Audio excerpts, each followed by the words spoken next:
जय श्री कृष्णा। तो कैसा लगा आप सभी को सतयुगी द्वार? आई होप बहुत अच्छा लगा होगा। तो यही बनाने के लिए तो हम सभी प्रयास करेंगे, है ना। तो इस युग को वापस से डिवाइन बनाने के लिए हम सभी जुड़ चुके हैं कि अब कैसे हम अपने युग को वापस से सतयुगी द्वार में बदल सकें। तो मैं हूं आप सभी के समक्ष सिमरन कौर, कुरुक्षेत्र विश्वविद्यालय कानून विभाग की प्रथम वर्ष की छात्रा। तो सबसे पहले मैं आभार व्यक्त करना चाहूँगी इस प्लेटफॉर्म का, जिन्होंने मुझे यह अवसर दिया कि मैं श्रीमद् भगवद गीता के संदेश को अपने आने वाली पीढ़ी नौजवानों तक पहुंचा सकूं। आने वाले जो भी हमारे युवा हैं वहां तक हमारे श्री कृष्ण भगवान द्वारा बताए गए श्लोक और उनके द्वारा बताए गए मार्गों पर वो कैसे चलकर अपने जीवन रूपी पथ को संवार सकते हैं। तो हमारे श्री कृष्ण भगवान जी कहते हैं योग हमारे श्लोक में, योगस्ते कुरु कर्माणि धनं संग व्यक्त्वा धनंजय सिद्ध्य सिद्ध्यो समो भूत्वा समत्वम योग उच्यते। जिसका अर्थ है कि हमें सभी परिस्थितियों में हमारे जीवन में कोई भी उतार चढ़ाव आ जाए, कैसे हमें शांतिपूर्वक उन्हें व्यवहार करना चाहिए और उन्हें कैसे स्वीकार करना चाहिए। जिसमें कि एक वर्ड आया समत्वम योग उच्यते, जिसका अर्थ है परिस्थितियाँ कुछ भी हो हमें शांत मन से क्रोध किए बिना अविचल मन रखना चाहिए।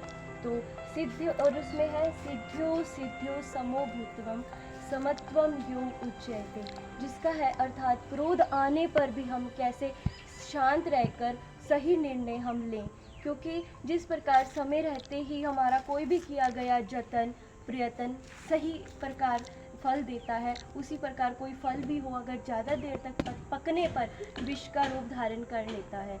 इसी प्रकार मैं आपको कहना चाहती हूँ, जिस तरीके हमारे कृष्ण भगवान आज समय रहते अकल का प्रयोग करें। तो हम जिक्र करते हैं कि आज के नौजवान कैसे क्यों इतने अपराध बढ़ गए हैं।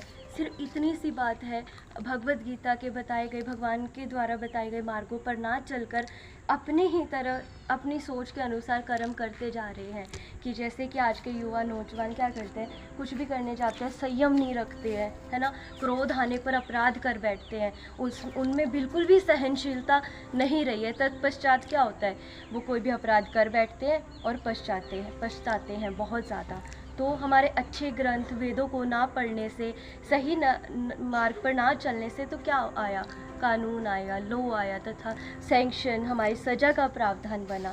तो हम यही चीज़ कहते हैं कि हमारे युवा ये सब में ना पढ़ के अपने सही मार्ग पर चलें और अपने जीवन रूपी चोला जो हमने धारण किया है, किस लक्ष्य को प्राप्त करने के लिए धारण किया है, तो हम इस पे ध्यान दें। क्यों? उसी प्रकार श्रीमद् भागवत गीता और उनके बताए गए श्लोक का आचरण ना होने से मनुष्य रूपी चोला जो हमने अपनी पटरी से उतर जाता है और कई पाप अपराध का अनुसरण होता है। तो क्योंकि कोई भी व्यक्ति, कोई भी मनुष्य जो है कि दोषी पैदा नहीं होता, क्रिमिनल नहीं पैदा होता, अगर वो बनता है तो किस वजह से, या तो उसकी भावनाओं को कहीं ना कहीं ठेस पहुंचती है, उसके जीवन में ऐसे उतार चढ़ाव आए होते हैं जिसकी वजह से वो इस अपराध वाली पीढ़ी पे चलने पे मजबूर हो जाता है। तो यही तो बात है कि हमारे भगवद गीता का हमारे जीवन से दूर हो जाने की वजह से हम अपराध की पीढ़ी पे चल पड़े हैं। तो वही चीज़ है कि अगर आप ये श्लोक को पढ़ें, उसको अपने जीवन रूपी आचरण में लाएं, तो आप में हमारे अंदर संयम का निखार आएगा, हमारे अंदर सहनशीलता बढ़ेगी और यही निखार लाती है हमारी श्रीमद् भागवत गीता। तो मैं आपको एक बात कहना चाहूँगी कि एक पौधा है हमारा जीवन, और इसमें वही खाद को निखार सकते हैं। वो आपने शायरी सुनी होगी ना, उस शायरी में क्या है कि एक घड़ी आधी घड़ी, एक घड़ी आधी घड़ी, आधी में बुनियाद तुलसी संगत साध की, हरे कोटि अपराध राधे राधे।